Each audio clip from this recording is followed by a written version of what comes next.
Ayan, hello mga kalula. Kami ay pupunta doon sa dulo.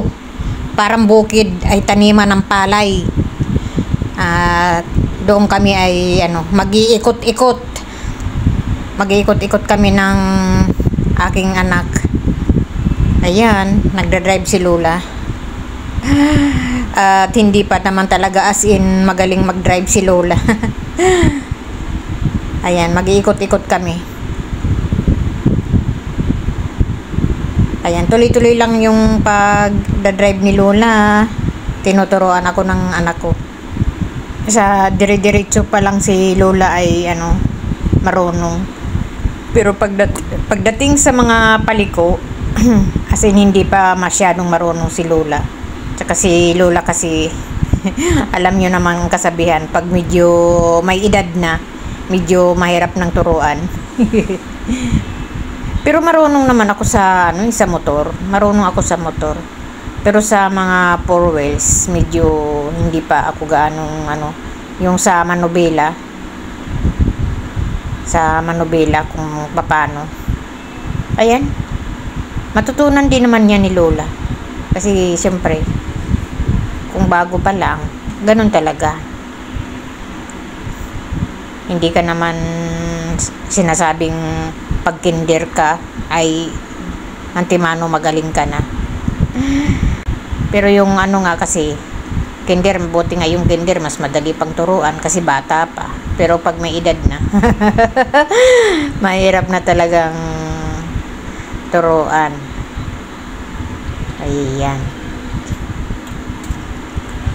Ayan, tuloy-tuloy pa rin yung pag-drive ni Lola.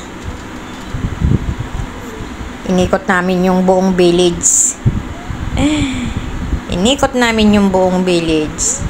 Hindi pa, wala pa yan sa wala pa yan sa 1/4, wala pa yan. Kasi pag inikot mo, kulang yung halos kalahating araw pag inikot mo yung buong village. Diyan lang kami sa may bakanting lote, yung tinataniman ng mga palay. Diyan lang kami paikot-ikot.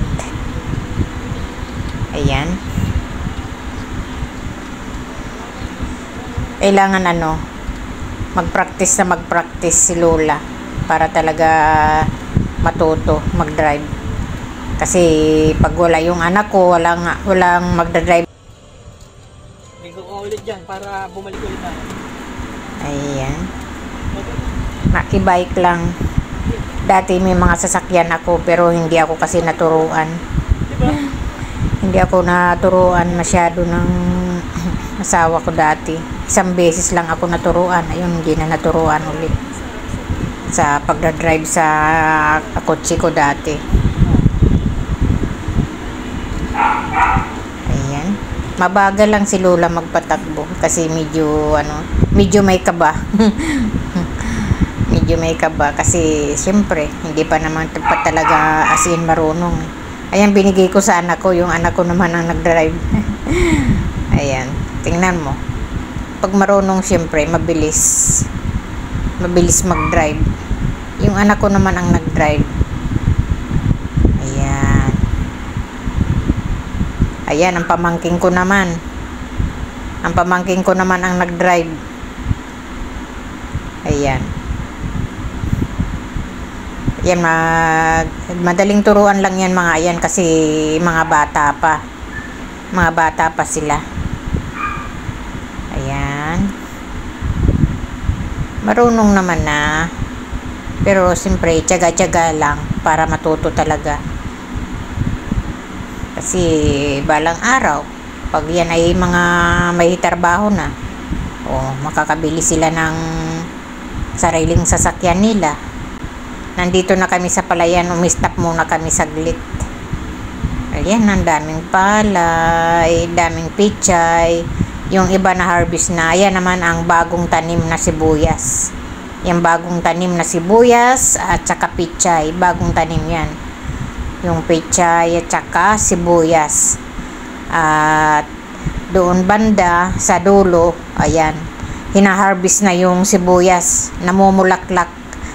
Pag namumulaklak na yung sibuyas, ayan, panahon na yan para harbisin. Yan. May bagong tanim sila at may hinaharvest. Ayan. Yung pichay, hinaharvest nila. At ang iba naman ay tinataniman na ng sibuyas at saka pichay. Yan, bagong tanim yung pichay. Mabuti nga yung pichay kasi nabubuhay yan sa talagang mainit ang panahon. Pero pag tag-ulan na, yung pichay, nabubulok kaagad. Nabubulok siya, natutunaw ang dahon kapag tag-ulan. Ayan oh, ang daming sibuyas. Sibuyas na dahon. Ang dami. Hanggang dito na lang po yung aking vlog. Salamat po sa mga nanonood at mga sumusuporta kay Lola. Thank you for watching. In God bless, and bye.